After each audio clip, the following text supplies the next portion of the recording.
November 8th, and time to read the New York Times. Today, the lead story for me is one that appears not on the front cover, but on page 24, the last sheet in the first news section.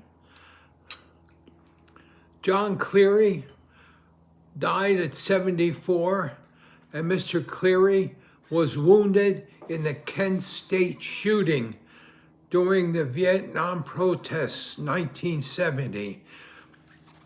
Remember, 4 students were killed by the National Guard firing on them during peaceful protests. And Mr. Cleary was a bystander, and he got shot in the chest, and he was just looking on. It was a terrible time in American history, and we have to pray that something like that doesn't happen again with these protests against ICE that are really growing across the country. And on the first page, one thing at the bottom, it's 100 years ago today that the first motel was established in the U.S., 100 years ago today. Cornell is going to pay a fine to the government to get back the money for research. So Cornell now is one of the Ivy League schools that has knelt before Mr. Trump and asked to kiss his ring.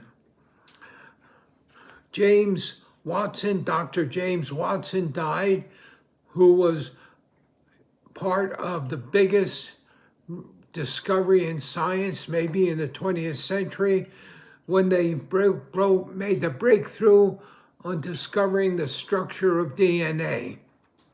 Watson and Crick, they both won Nobel Prizes, but they did not give credit to the woman, Dr. Franklin, who took the picture, the X-ray picture that they used for the basis of their discovery. She did not share in the Nobel Prize. In the Kennedy Center, tickets are dropping by 50%. And in the U.S. military, there is an unusual purge of top officers in the military, especially black generals and women admirals. And things are like under Stalin.